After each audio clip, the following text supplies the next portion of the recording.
इंसान कितनी जल्दी हार मान लेता है, कितनी जल्दी अपने आप को असमर्थ समझने लगता है, कितनी जल्दी निराश हो जाता है। उसके विश्वास की नींव इतनी कमजोर क्यों होती है मालिक? उसका अपने आप पर विश्वास इतनी जल्दी धराशायी क्यों हो जाता है मालिक? जरूर उसकी श्रद्धा में कमी है मालिक।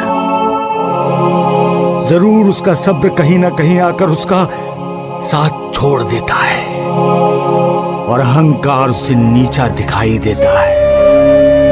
इंसान एक मार्ग पर चलना शुरू करता है तो उसी मार्ग पर क्यों नहीं चलता? क्यों डगमगा जाते हैं उसके पांव आधे रास्ते में ही, और वो मार्ग को टेढ़ा मेढ़ा होने का दोष देकर अपनी हार स्वीकार कर लेता है। तुम्हारे इंसान को कितनी बार समझाया जाए मालिक कि वो विश्वास की डोर पकड़कर श्रद्धा के कदमों से तुम्हारी तरफ जाने वाली सीढ़ी पर आंखें बंद किए चढ़ता रहे। वो कभी असफल नहीं होगा, कामयाबी हमेशा उसके कदम चूमेगी।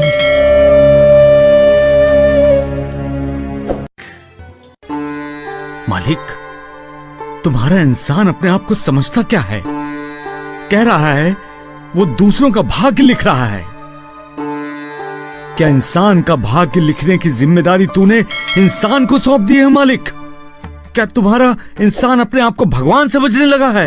इतना अहंकारी हुआ है तुम्हारा ये इंसान, इतना बदतमीज हुआ है, वो तुम्हारी बराबरी करने की हिम्मत करने लगा है। वो कौन होता है मालिक किसी के भाग्य में आंसू लिखने वाला? वो कौन होता है किसी के होठों की हंसी छीनने वाला? क्या वो अपने भाग्य का लिखा खुद जानता है? क्या वो खुद जानता है कि जब भाग्य करवट बदलता है तब कंगाल मालामाल हो जाता है और मालामाल कंगाल? महलों में अय्याशी करने वाला ये इंसान जानता है कि महल भी जमीन दोज हो जाया करते हैं। जब वो अहंकार के अधीन होकर दूसरों का बुरा करता है तब उसके बुरे कर्मों का साया उसके भाग्य पर पड़ता है और उसका भाग्य कलंकित हो जाता है। मैं तो चाहता हूं कि हर किसी के होठों पर हंसी के फूल खिले मालिक, किसी का कभी भी बुरा ना हो, किसी पर भी रोने की, आंसू बहाने की नौबत ना आए। दुआ करो मालिक, रहम करो, करम करो मालिक। दूसरों का भाग्य लिखने की डींग मारने वाले अहंकारी इंसान से सीधे साधे इंसान की रक्षा करो मालिक, वरना तुम्हारी इस दुनिया में तुम्हारी भक्ति और पूजा करने के लिए निष्पाप इंसान रहेगा ही नहीं। अहंकारी इंसान उसकी जिंदगी नरक बना डालेगा मालिक, नरक। जब मालिक इंसान में फर्क नहीं करता तो इंसान में फर्क क्यों करता है? इंसान को ये जानना जरूरी है कि जब इंसान दूसरे इंसान को ठोकर मारता है तो मालिक को दुख होता है।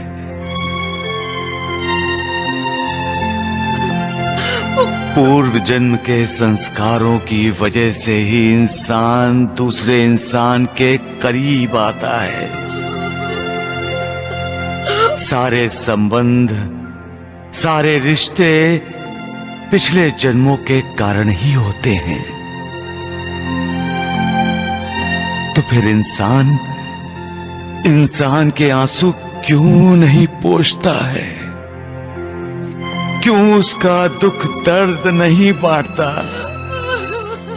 जो इंसान दूसरे इंसान को अपने से कमजोर समझकर उसे दर्द पहुंचाता है, उसे दुख पहुंचाता है, उसे बाद में पछताना पड़ता है। इसलिए समझो, और हो सके तो अपनी गलती सुधार लो। मेरा भक्त जहां हो, जिस हाल में हो, मुझे प्रणाम करे तो मैं उस प्रणाम को स्वीकार करता हूं। मुझे समझकर, मेरा नाम लेकर तुम किसी को भी प्रणाम करो, वो प्रणाम मुझे प्राप्त होगा, क्योंकि मैं सब कुछ देख रहा हूं, सब कुछ सुन रहा हूं। जो मुझ पर श्रद्धा रखते हैं उन्हें मैं कभी निराश नहीं करता। मैं उनकी सारी इच्छाओं की पूर्ति करता हूं। जो मेरा स्मरण करता है उसका मैं हमेशा ध्यान रखता हूं, और जो मेरे दर्शन करना चाहता है उसके सामने मैं खुद जाता हूं। ये मेरा वचन है जो कभी असत्य नहीं होगा। मेरा भक्त ही मेरा परिवार है। मेरा भक्त श्रद्धा पूर्वक जब कभी भी मुझे याद करता है तो मैं उसके पास होता हूं।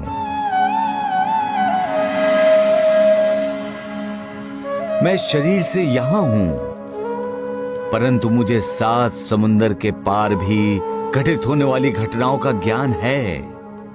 मैं अपने भक्त के हृदय में विराज करता हूं। मैं वही हूं जो तुम्हारा अंतरस्थ है।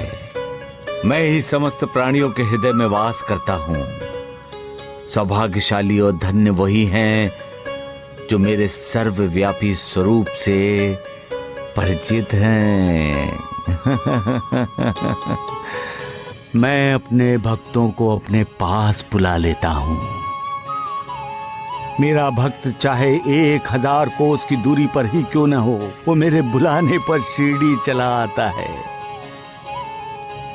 कभी कभी मेरे भक्त नहीं जानते कि उनके और मेरे बीच जो भक्ति का संबंध है, तब मुझे उन्हें स्मरण दिलाना पड़ता है कि मैं उनका इंतजार कर रहा हूं। जैसा भक्त का भाव होता है वैसे ही मैं उनका कल्याण करता हूं, और ऐसे में कभी कभी उनकी परीक्षा भी लेनी पड़ती है। जो श्रद्धा और भक्ति से मेरा नाम स्मरण करता है, जो मेरे चरित्र और कार्य का गायन करता है, जो मेरी कथाओं का श्रवण करता है, जो मेरी लीलाओं का कीर्तन करता है, उन्हें सुख, संतोष, समाधान की प्राप्ति होती है। सिर्फ साईं साईं नाम उच्चारण से ही उसके सारे पाप ताप नष्ट हो जाएंगे। ऐसे लोगों का मैं उद्धार करता। सबका मालिक